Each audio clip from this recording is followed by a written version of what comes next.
What's an immediate red flag when trying to make friends? They hit you up and act all friendly, make tentative plans, then immediately ask for something. Bro, this happens to me. Friend wanted to hang and was adamant I give him some ADHD medicine. Guys chill, I didn't give him any.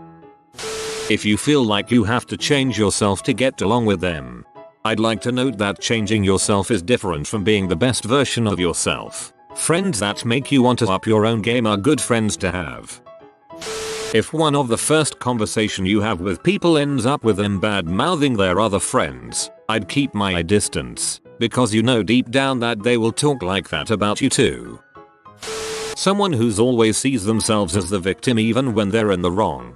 Victim mentality is the devil dressed in sheep's clothing. I know of some people that will pimp your empathy till there is nothing left but a shell of you. I feel like this might be more of a high school thing, but when I started becoming friends with more popular people and they thought making fun of my old friends or other unpopular friends was a good way to bond. This happened to me in school. I was thrilled to have some popular friends, but they were making fun of my friends who weren't so popular and trying to get me to join in, and I put a stop to that immediately. They can either respect my other friends or we're not friends. Simple. When they talk at you, not with you. I know this one more than I would like to admit, and I knew I wasn't crazy when I said that people talk to themselves but with you hearing. When people only talk and hang out with you when they need something from you. Met so many people like this in my time at university. They don't ask you any questions about you but will talk about themselves all day long. Or they ask you a question and then interrupt when they find an opportunity to talk about themselves again. Mind if I smoke? Then they pull out a REM pipe. Huge red flag for not sharing.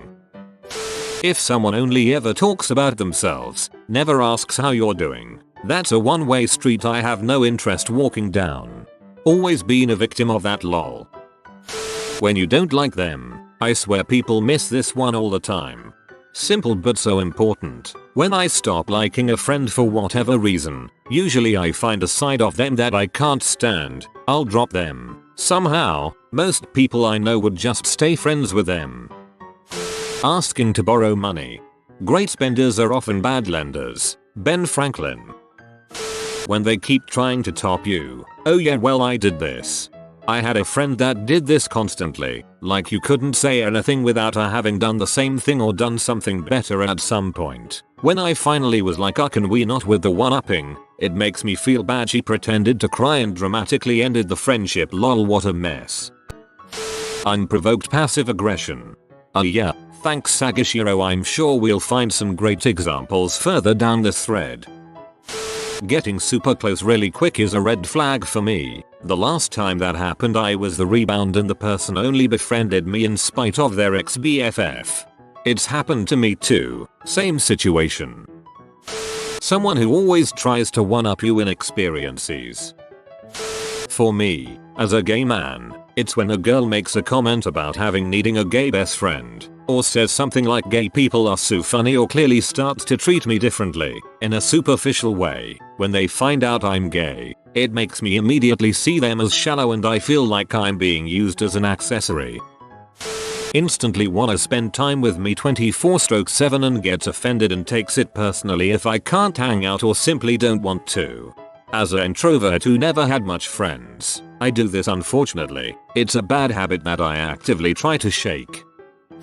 Completely negative and complains. My neighbor's been trying to get to know me and he does nothing but complain about things and people. It's hard to try to get to know them when I bring up any topic or common person and it's nothing but complaints. You know they're dragging you every chance they get. Might be good to minimize contact.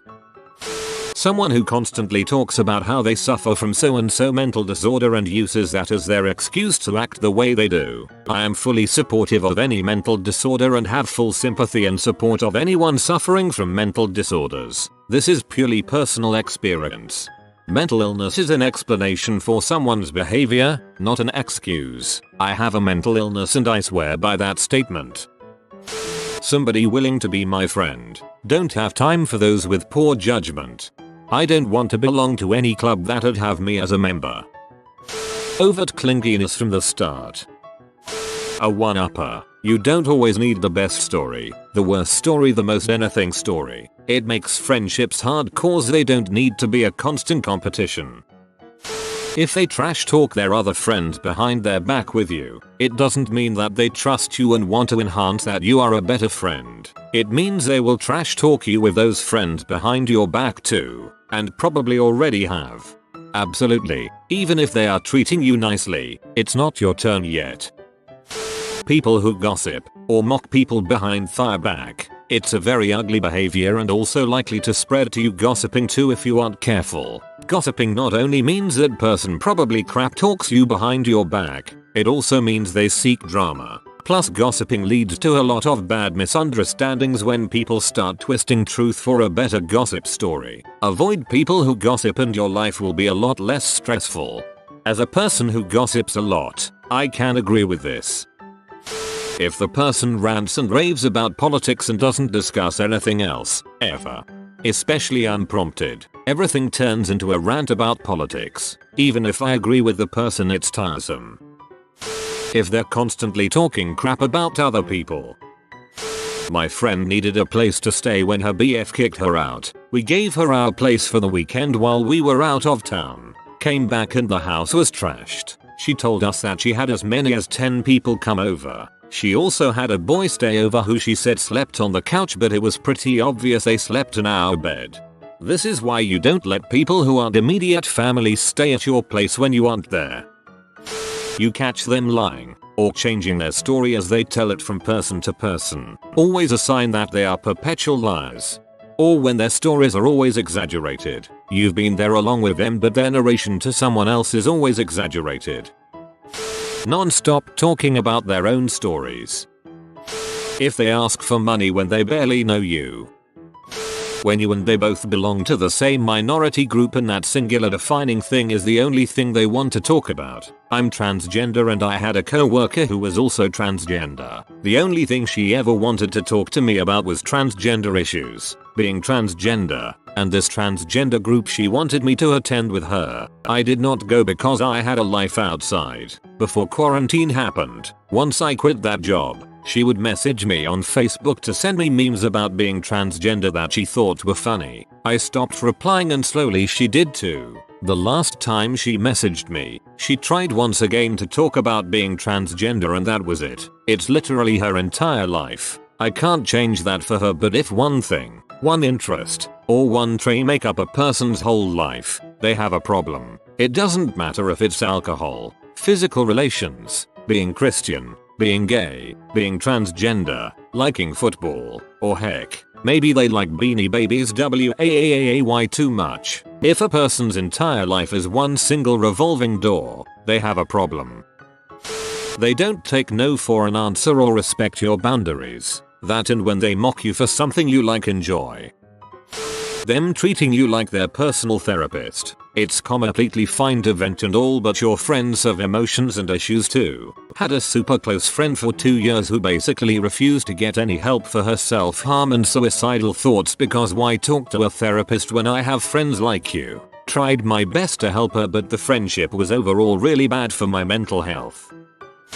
I was lab partners with a woman from Belize before schools closed. Initially, she was very friendly and warm and quickly invited me to visit her hometown in Belize and told me how they would welcome me and my husband and all the things we would go and see. I was thinking, whoa Nelly, we've only known each other a few weeks, but was nonetheless appreciative of her warm and welcoming nature.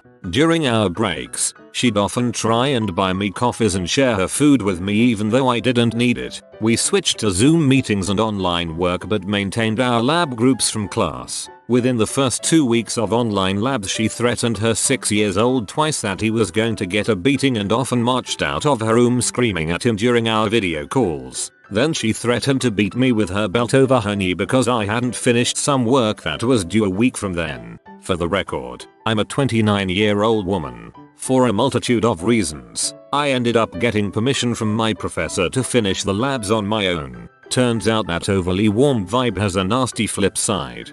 Freaking Zoom lol. When someone says we should totally do something later then never makes an effort to make it happen. Whenever I meet someone and we are eating at a restaurant, I pay close attention at how they treat the waiters and whoever might be providing a service. If you treat every human being the same way you treat me, I at least know you're not faking it. Found this out the hard way. They'll treat you like that once the facade drops. Mood swings. Walking on eggshells so as not to make them angry. Literally my mom. Mocking people's suffering means they don't know how to respect their own boundaries or other people's boundaries. Is it a red flag if a person I just met immediately acts like we've been friends for years? Not necessarily. Some people are just warm and welcoming. However, it is a bad sign if suddenly they tell you that you're their only friend. If they try to pressure you into being too close too soon, that is a problem. Flakiness. If you cancel our first plans together, that's a big red flag, barring an actual emergency, of course. 2 cancelled plans in the early stages of friendship equals I'm no longer interested in putting effort into getting this thing off the ground. I just usually only get along with guys. Been there, heard that, regretted that friendship. Turning every situation so they are the victim. If they get mad, upset, hurt because you didn't like their social media post or because you liked someone else's but not theirs. How obsessed they are with social media. I understand if maybe you are cause it's your business or whatever, but PPL obsessed with social media are most likely stuck in a high school mindset and are always involved in petty drama. Including people who are constantly texting or talking to others when you're with them. Sure, every once in a while it's okay to send a text, especially if it's pressing business, but please wrap it up quickly. 1. Always being the victim in their own stories. 2. Acting too close for new acquaintances and telling you uncomfortably personal stuff unprompted, usually despite attempts to get them to stop. 3. Proclaiming their views, religion, politics, values, way too enthusiastically and firmly convinced that they are right. If you are new to the channel, you can subscribe. I publish new videos every day. Until then, check another video.